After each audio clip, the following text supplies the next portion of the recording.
Bible literature ministry అనుదిన ధ్యానములు August 13 అంశము అహంకార మనస్సు వాక్యము సామెతలు 16వ అధ్యాయము 18వ వచనము నాశనమునకు ముందు గర్వము నడుచును పడిపోవుటకు ముందు అహంకారమైన మనస్సు నడుచును.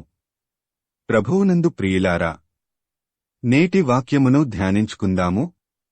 గర్వము అహంకారము ఈ రెండు ఒకే స్వభావాన్ని కలిగి ఉంటాయి. హృదయంలో పుట్టిన గర్వము ముదిరిపోయి అహంకార రూపంలో బయటకు వస్తుంది.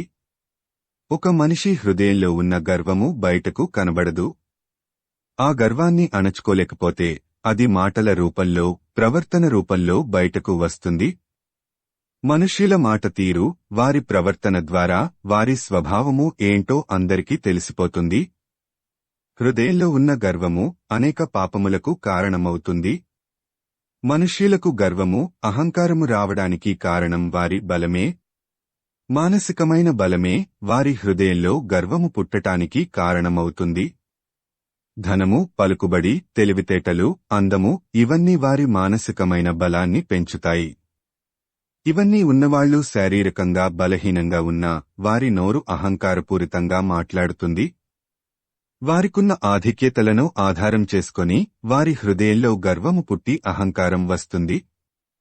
ధనవంతులైన వాళ్లు తమ ధనమును బట్టి, పలుకుబడి ఉన్నవాళ్లు దాని ద్వారా వచ్చే హోదాను బట్టి, తెలివగలవాళ్లు ఎలాగైనా బ్రతకగలమన్న ధీమాను బట్టి, అందంగా ఉండేవాళ్లు వాళ్ల అందాన్ని బట్టి గర్విస్తారు.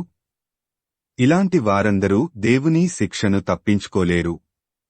నేను వారిని శిక్షింపబోవుచున్నాను, అహంకారుల అతిశయమును మాన్పించెదను, బలాత్కారుల గర్వమును అణచివేసెదను. యెషయా 13:11. అహంకారులు తమ ఆధిక్యతలను ఆధారం చేసుకొని గర్వించడానికి కారణం వారి ఆరోగ్యమే. అహంకారుల అతిశయాన్ని, గర్విష్ఠుల గర్వాన్ని అణచడానికి దేవుని దగ్గరున్న ఆయుధం వారి ఆరోగ్యాన్ని తీసివేయడమే. కుదరని రోగముతో దేవుడు వారిని మొత్తుతాడు. యెహోవా క్షయరోగము చేతను, జ్వరము చేతను, మంటచేతను, మహాతాపము చేతను, ఖడ్గము చేతను, కంకికాటుక చేతను, బూజుచేతను నిన్ను కొట్టును. నీవు నశించు వరకు అవి నిన్ను తరుమును. ద్వితీయోపదేశకాండము 28:22. గర్వము, అహంకారము యొక్క ఫలితము మరణమునకు దారితీస్తుంది. అహాబు భార్యయైన యెజెబెలు ఎంత గర్వము, అహంకారముతో ప్రవర్తించేదో, ఫలితంగా దేవుడు ఎలా శిక్షించాడో బైబిల్లో వ్రాయబడింది. అహాబు తనను తాను తగ్గించుకోవడాన్ని బట్టి దేవుడు విధించిన శిక్ష నుండి తప్పింపబడ్డాడు. గర్వము, అహంకారముతో ఉన్నవారికి ఎన్ని ఆధిక్యతలు ఉన్నప్పటికీ ఏదైనా కుదరని జబ్బుతో బాధపడేవారు కొంతవరకు అణిగిమణిగి ఉంటారు. కోటానుకోట్ల ఆస్తి ఉన్నా, అధికారులతో, ప్రధానులతో కూర్చుని భోజనము చేయగల పలుకుబడి ఉన్నా, ఏ పనినైనా అవలీలగా చేయగల తెలివితేటలున్నా, అందచందాలతో ఎవరినైనా లోబరుచుకునే శక్తి ఉన్నా కూడా కేన్సరు వ్యాధితోనో, కిడ్నీల జబ్బుతోనో, క్షయ, ఎయిడ్స్, గుండె జబ్బులు ఇలాంటి వ్యాధులు ఉంటే వారి గర్వము, అహంకారము అణిగిపోతాయి. గర్విష్టివాళ్లని, అహంకారులను నయంకాని జబ్బుల ద్వారా వారి అహంకారానికి దేవుడు చెక్ పెడతాడు.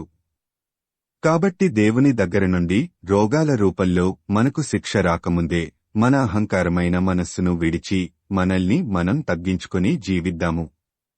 ప్రార్థించుకుందాము.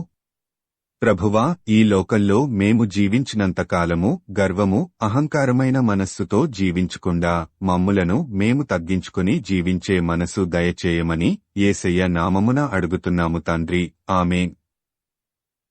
ప్రభువునందు ప్రియులారా, మార్కు సువార్త 16వ అధ్యాయము 15వ వచనములో మీరు సర్వలోకమునకు వెళ్లి సర్వసృష్టికి సువార్త ప్రకటించుడి అని యేసు ప్రభువు చెప్పాడు.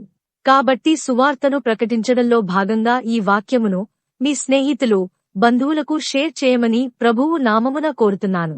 దేవుడు మిమ్మును దీవించునుగాక.